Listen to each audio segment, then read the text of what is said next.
आप सभी को नमस्कार। हमारे चैनल पर आपका स्वागत है। आज का वीडियो काफी मजेदार होने वाला है क्योंकि आज के वीडियो में हम बात करने जा रहे हैं एक हवाई जहाज की लैंडिंग समुद्र में हो जाती है जो एक गलती के कारण समुद्र में गिर गया। दोस्तों, वीडियो को पूरा देखें ताकि आप इस वीडियो का मजा ले सकें।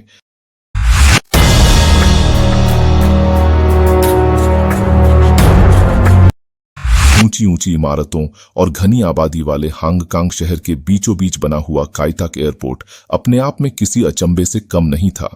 हालांकि आज इस एयरपोर्ट को बंद हुए 25 साल से भी ज्यादा का समय हो चुका है, लेकिन आज भी इस एयरपोर्ट के बारे में बात करते हुए हांगकांग शहर के लोगों और इस एयरपोर्ट पर लैंड करने वाले पायलट्स के दिल में एक सिहरन सी दौड़ जाती है। इस एयरपोर्ट पर लैंड करना किसी भी पायलट के फ्लाइंग स्किल्स और साहस की परीक्षा होती थी। घनी आबादी और ऊंची ऊंची इमारतों के बीच से पायलट को मैन्युअली कंट्रोल करते हुए प्लेन को इस एयरपोर्ट पर लैंड करना होता था, जहां किसी भी गलती की कोई गुंजाइश नहीं थी। इस एयरपोर्ट पर लैंड करते हुए प्लेन इमारतों के इतनी नजदीक से गुजरता था कि प्लेन में बैठे हुए पैसेंजर बिल्डिंग की खिड़की से लोगों के घरों में चलते हुए टेलीविजन तक को देख सकते थे। ऊंची ऊंची इमारतों और चारों तरफ पहाड़ों से घिरा हुआ ये एयरपोर्ट एक ऐसे आइलैंड पर बना था जो 3 तरफ समुंदर से घिरा हुआ था।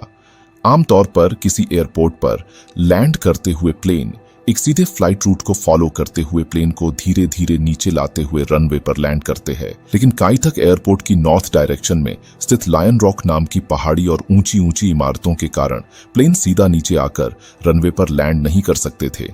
इसलिए समुंदर के ऊपर से प्लेन को हांगकांग शहर की लेफ्ट डायरेक्शन से नीचे आते हुए एक शार्प राइट टर्न लेना होता था। राइट टर्न लेने के बाद पायलट को ठीक सामने वाली पहाड़ी पर बने हुए एक चेकर बोर्ड मार्कर को फॉलो करते हुए इमारतों के बीच से प्लेन को बहुत ही सावधानी से नीचे लाना होता था। इस दौरान नीचे आते हुए प्लेन इमारतों के बेहद नजदीक से गुजरता था और पायलट की जरा सी लापरवाही एक बड़े हादसे में बदल सकती थी। घनी आबादी वाली इमारतों के बीच से ग्लाइड पाथ को फॉलो करता हुआ प्लेन जैसे ही उस चेकरबोर्ड पॉइंट के नजदीक पहुंचता था तो पायलट को 47 डिग्री के एंगल पर एक शार्प राइट टर्न लेकर प्लेन को काई tak एयरपोर्ट के रनवे से अलाइन करवाना होता था। लैंडिंग से महज कुछ सेकंड पहले ऐसा शार्प टर्न लेना पैसेंजर के साथ साथ किसी भी अनुभवी पायलट के दिल की धड़कन को बढ़ा देता था। ये राइट टर्न लेते ही अगले कुछ सेकंड्स में पायलट प्लेन को एयरपोर्ट के रनवे से अलाइन कर सही पॉइंट पर लैंड करते थे। इस दौरान किसी भी गलती या लापरवाही की कोई गुंजाइश नहीं थी क्योंकि रनवे के तीनों तरफ गहरा समुंदर था और अगर किसी कारण से भी पायलट प्लेन को रनवे खत्म होने से पहले रोक नहीं पाते तो प्लेन सीधा समुंदर में गिर सकता था। 4 नवंबर 1973 सुबह के लगभग 7 बजे चाइना एयरलाइन 605 ताइपे 35 हांगकांग काई tak एयरपोर्ट पर लैंड करने के लिए आ रही थी। B1265 नंबर से रजिस्टर्ड बोइंग 747 वेस्ट 400 का ये नया प्लेन 5 महीने पहले ही चाइना एयरलाइन को दिया गया था और दुर्घटना वाले दिन तक इस प्लेन ने महज 1 घंटों की उड़ान भरी थी। इस विशालकाय और आधुनिक प्लेन में प्रैट विटनी कंपनी के 4 PW436 टर्बोफैन इंजन लगे हुए थे। प्लेन का नेतृत्व कर रहे 47 वर्षीय कप्तान, जिनका नाम कुछ कारणों से उजागर नहीं किया गया, चाइना ज्वाइन करने से पहले रिपब्लिक ऑफ चाइना एयरफोर्स में फाइटर पायलट रह चुके थे।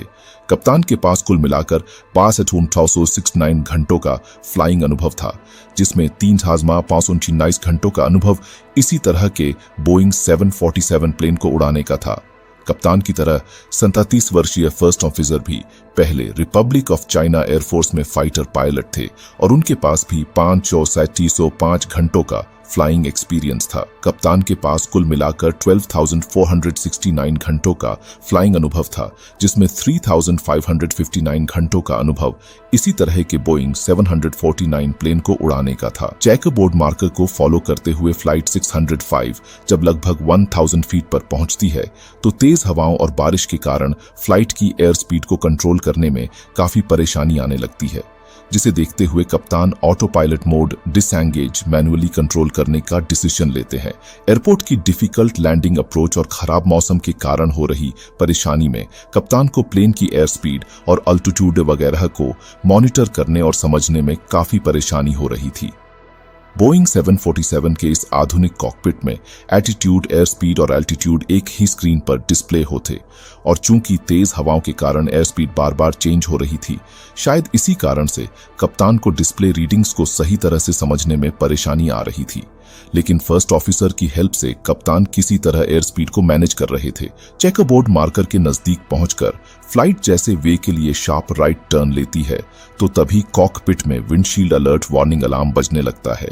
इसी के साथ साथ ग्राउंड प्रॉक्सिमिटी वार्निंग और ग्लाइड स्लोप डिसअलाइनमेंट वार्निंग अलार्म भी अचानक बजने लगते हैं। इस तरह की आईजीएस लैंडिंग अप्रोच में जब प्लेन जमीन के इतना नजदीक होता है तो इस तरह की वार्निंग का आना कोई खास परेशानी नहीं होती और कप्तान प्लेन को रनवे से अलाइन करने की कोशिश करने लगते हैं। सामने से आ रही तेज हवाओं के कारण प्लेन को रनवे सेंटर लाइन से अलाइन करना काफी मुश्किल हो रहा था। तेजी से हिलता हुआ प्लेन रनवे 13 के लैंडिंग पॉइंट थ्रेशोल्ड से लगभग 480 मीटर आगे जाकर रनवे को टच करता है।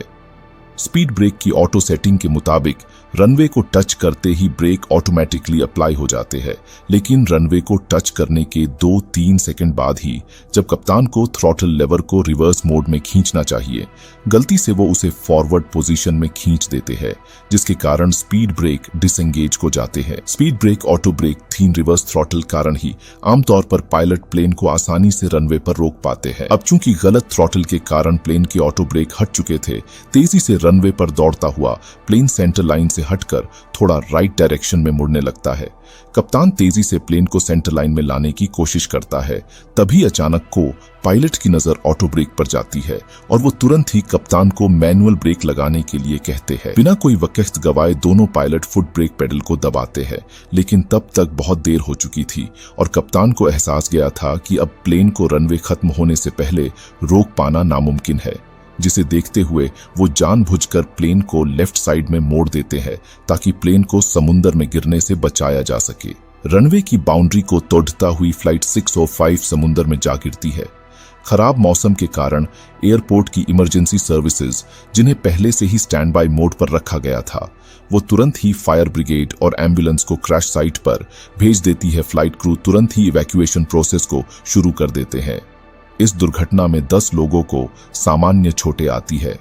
हालांकि हादसा इतना बढ़ा था कि इस नए प्लेन को टोटल लॉस डिक्लेयर कर दिया गया था, तब भी इसे चमत्कार की कहेंगे कि ऐसी दुर्घटना में भी किसी भी पैसेंजर या क्रू मेंबर की जान नहीं गई।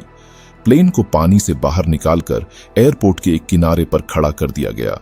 प्लेन इतनी बुरी तरह से डैमेज हो चुका था कि उसे रिपेयर करने के बारे में सोचा भी नहीं जा सकता था। जांच के अनुसार जब प्लेन की एयर स्पीड कंट्रोल नहीं हो पा रही थी और कॉकपिट में इतने सारे वार्निंग अलार्म्स बज रहे थे, तो कप्तान को फाइनल मोमेंट में लैंडिंग को कैंसिल करके गो अराउंड करना चाहिए था। कप्तान को इसलिए भी हादसे का दोषी माना गया क्योंकि वो फर्स्ट ऑफिसर को भी अपनी लैंडिंग जांच के अनुसार जब प्लेन की एयर स्पीड कंट्रोल नहीं हो पा रही थी और कॉकपिट में इतने सारे वार्निंग अलार्म्स बज रहे थे, तो कप्तान को फाइनल मोमेंट में लैंडिंग को कैंसिल करके गो अराउंड करना चाहिए था। कप्तान को इसलिए भी हादसे का दोषी माना गया क्योंकि वो फर्स्ट ऑफिसर को भी अपनी लैंडिंग अप्रोच के बारे में सही तरीके से नहीं समझा पाए। फ्लाइट 605 की लैंडिंग से कुछ मिनट पहले एक ब्रिटिश एयरवेज की फ्लाइट ने भी खराब मौसम को देखते हुए अपनी लैंडिंग कैंसिल कर दी थी। इसलिए जांचकर्ताओं ने माना कि फ्लाइट 605 के कप्तान को भी अपनी लैंडिंग कैंसिल करनी चाहिए थी। कप्तान के साथ साथ फर्स्ट ऑफिसर को भी कॉकपिट हैट एच आ रहे वार्निंग अलार्म्स पर सही तरीके से एक्शन न लेने के लिए कहीं ना कहीं दोषी माना गया। जांच के अनुसार जब प्लेन की एयर स्पीड कंट्रोल नहीं हो पा रही थी और कॉकपिट में इतने सारे वार्निंग अलार्म्स बज रहे थे, तो कप्तान को फाइनल मोमेंट में लैंडिंग को कैंसिल करके गो अराउंड करना चाहिए था। कप्तान को इसलिए भी हादसे का दोषी माना गया क्योंकि वो फर्स्ट ऑफिसर को भी अपनी लैंडिंग अप्रोच के बारे में सही तरीके से नहीं समझा पाए। फ्लाइट 605 की लैंडिंग से कुछ मिनट पहले एक ब्रिटिश एयरवेज की फ्लाइट ने भी खराब मौसम को देखते हुए अपनी लैंडिंग कैंसिल कर दी थी। इसलिए जांचकर्ताओं ने माना कि फ्लाइट 605 के कप्तान को भी अपनी लैंडिंग कैंसिल करनी चाहिए थी। कप्तान के साथ साथ फर्स्ट ऑफिसर को भी कॉकपिट हैट एच आ रहे वार्निंग अलार्म्स पर सही तरीके से एक्शन न लेने के लिए कहीं ना कहीं दोषी माना गया। चाइना एयरलाइन की भी इस मामले में काफी निंदा की गई कि अपनी पायलट ट्रेनिंग और यूजर मैनुअल में भी उन्होंने इस तरह की क्रॉस विंड लैंडिंग के बारे में कोई सही जानकारी नहीं दी थी। घनी आबादी, ऊंची ऊंची इमारतों और पहाड़ों से घिरे होने के कारण काई तक एयरपोर्ट पर लैंडिंग अपने आप में एक जोखिम भरा काम था और इस हादसे के 5 साल बाद 1988 में आखिरकार इस एयरपोर्ट को बंद कर दिया गया और वहां से लगभग 29 किलोमीटर दूर एक नए हांगकांग इंटरनेशनल एयरपोर्ट को शुरू किया गया। वीडियो के लिए एक लाइक तो बनता है मेरे दोस्त। वीडियो को लाइक करें और शेयर करें और हमारे चैनल को सब्सक्राइब करके अपना प्यार हमें दें।